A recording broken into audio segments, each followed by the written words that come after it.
Alright guys, welcome back to the new leaks. Obviously we have Monday here, which means we have received some new leaks yesterday from Dkayed. Dkayd's a live stream for the next pack in January that will probably be there around the 7th or 8th of January. And obviously this is now quite big because for the January or the February pack we are expecting Fiendsmith. And I definitely have at the end of the video a quick hint when it comes to the Fiendsmith card, since Dkayed also leaked something according to the cards. So we also have the February when there is this yearly festival, or they basically give us something cool because of the birthday of Master Duel.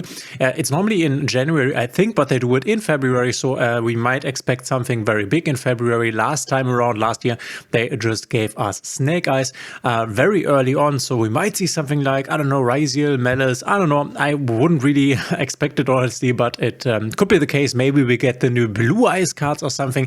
Something big that a lot of people are waiting for. Could be something that we are getting in February, but that's not the topic of this today's video. We are going to look at what we are getting in the January pack and then also talk about Fiendsmith. So the first leak, and obviously the first leaks are always a bit on the less interesting side, the archetypes that are not that great, is the Ashened archetype. We will get the Ashened archetype, and it seems to be the case that we will also get all of the Ashened cards here, since they have been TCG exclusives split into two sets. I think the first one, actually, where are they from? Let me know in the comments if you know. I think they are from the set where also the Snake Eye second support wave was from, which I'm blanking on the name right now, but I think that is where the Ashen cards came from. A bit unfortunate. I would definitely have loved to see the Gimme Ghoul cards, if you're not aware. Also a TCGR exclusive archetype that is definitely way more interesting. Why can't I find them if I type in Gimme Ghoul? Strange. Let's see, let's type in Ghoul and we get them here, the Gimme Ghoul cards, which are basically all about flipping up your opponent's monsters, which have been your monsters before. But yeah, this is not what we are getting, at least not right now. We're getting the Ashen stuff. Makes sense because we want to finish the set that we are currently on, Infinite Forbidden. So the Ashen cards is what we are getting. Probably Vados, the Dragon of Endless Darkness, getting the animation. You can quickly read him.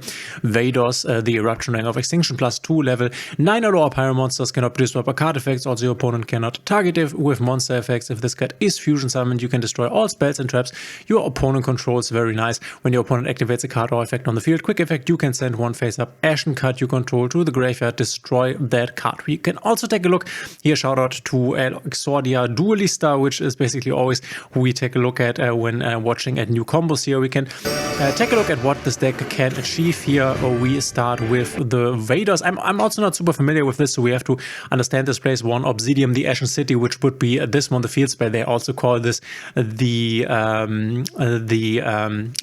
I'm blanking, the Elden Ring archetype. Because they kind of look like Elden Ring characters here, but this places one Obsidian, the Ashen City, the field spell. This one phrase up in either a field zone, then if your opponent controls a card in their field zone, you can add one level 5 or higher Dark Pyro monster, and for the rest of this turn, after this card resolves, you cannot special summon. So this one adds us, gets us the field spell, which we can see right here. Now we can basically use the starter here. The starter is this Priestess of the Ashen City. If this card is normal or special summoned, you can add one Ashen card from your deck to your hand. Very nice. In this combo, we are getting this Effect Veiled here. Does not seem to be a problem. We are using Bonfire because they are all Pyro. And then we have the Shaman of the Ashen City, which I think is also a card that has been added with the second wave. If the field spell is online, we can special summon this. We can... is this what we've done in this combo? We have not, right? So how did this actually work?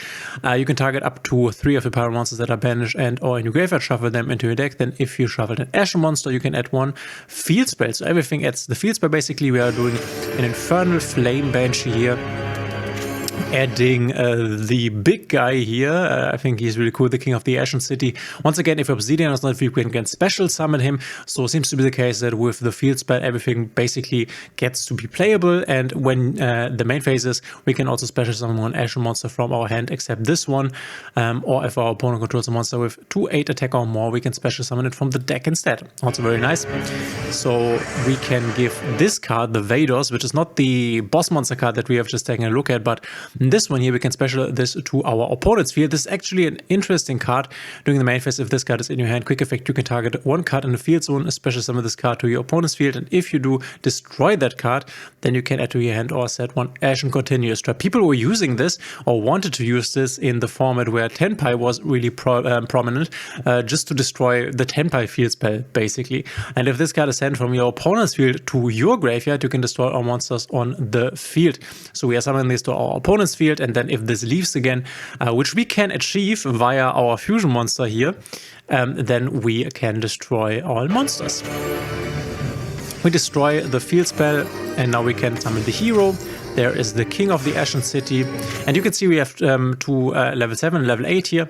There are also some combinations that you can do with XYZs in this deck. We are grabbing back our own Dragon of the Ashened City. And the thing that we are going to do here in our opponent's turn is use probably the trap card to fusion summon. We will see this in a moment here. Our opponent playing the Diabell Star to get the original Sympho spoils. Starting off the Snake Eyes combo that you will probably see more of in the future come January. We have the Poplar here grabbing us the Temple, and now we can super poly, and we are not super polying into the Dragon but into the Ambush of the Ashened, two Pyro monsters. Very nice obviously against Snake Eyes since they are all Pyro monsters, so this card is definitely something that you will put in to break Snake Eyes board. If Snake Eyes is prominent once again, if this card is fusion summoned, we can target one field spell in our graveyard added to our hand. Very nice. And at the start of the damage step, if this card battles an opponent's Pyro monster, you can destroy that monster. If it's your turn, this card can make a second attack in a row. So not that great, but against Snake Eyes obviously nice. So we use the Super Poly here, Super Poly target. Then there comes the Temple, and now we can, as you have seen here, we can use the Vaders in the hand to destroy the Temple actually, summon the Vaders on the field, and then also set this trap here. Now we go Snake Eye Ash normal summon, and here is where we are going to fusion summon with the trap card. During the main phase, you can fusion summon one Pyro fusion monster, which this is, from your extra deck using monsters from either field as material. So this is cool because we can summon the Vidors to our opponent's field and then use him to fusion summon into the Vidors, the Dragon of Endless Darkness. So from an how they look from artwork perspective, they are very nice, including Vadors, the Dragon of Eruption, and if you do, it gains 500 attack for each material. We can also banish this card and one Dark Pyro monster from our graveyard, which all of them are basically. All monsters your opponent currently controls become a Pyro until the end of this turn, which obviously helps us, right? So we have successfully broken the board here and going to the end phase, basically winning the game from here. So this is how Ashen wants to play, basically.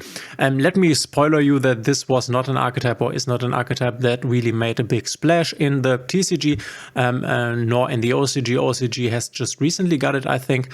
So this is nothing super fancy. We can, in my opinion, hope that this will get the ultra rare text in the pack, but we will have to see, obviously. And then I talked about Fiendsmith, and this is not in the title just because of clickbait, guys. It's because Dkayed mentioned that the next announcement he will make, the next thing announcing for the January pack, will be, I'm not quite sure which word he used. It will be enormous or something like this, a very fancy word. In the sense of it will make a big splash, a really big impact. It's going to be very impactful for the meta game, which can basically only mean that we are getting the Fiendsmith stuff. It's definitely overdue. It's the last thing that we are missing from the Infinite Forbidden now that we get the Ashen stuff. So it's pretty sure that we will get the Fiendsmith stuff in January, so be prepared for this. And I could also see us getting all of the cards, maybe not the OCG cards that have not even been released in the TCG, but definitely cards like the Arcanum Day and the very strong Lacrima, the Crimson Tears. And this engine is really fun, will be extremely strong. You can combine this with Mentor, you can combine this with Snake Eyes, with Fire King Snake Eyes, with Jubel. This will definitely dominate the game for sure and take over Tenpai's prominence. And then also in the TCG right now, TCG has already, for example, the Lacrima, as you can see here, forbidden. But in the TCG right now, in the OCG, the engine is pretty much dead because we have the Engraver at 1 and other stuff. But in the TCG, we also have this control decks right now that play cards like the Fiendsmith and Paradise, which you can dump to the graveyard via your Lacrima, and then you can send your Fiendsmith Desiree to the graveyard, which can then send something away from the graveyard. So the thing about that, I don't want to go into depth in the Fiendsmith engine. We will talk about this obviously when this is confirmed.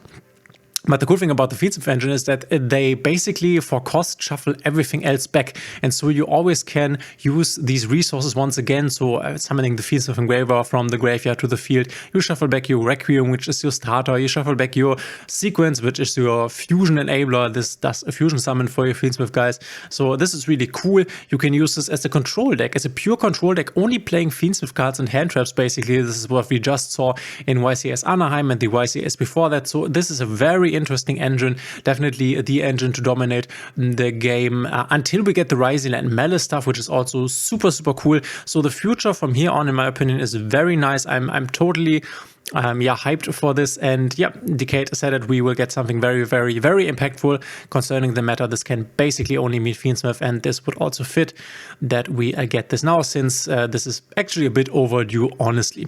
But let me know in the comments what you think of the Vader's archetype, of these little Fiendsmith hints here. Let me know in the comments. Thanks for being here. If you like my videos, please consider subscribing, hitting a thumbs up and the notification bell, and we will see each other in the next one.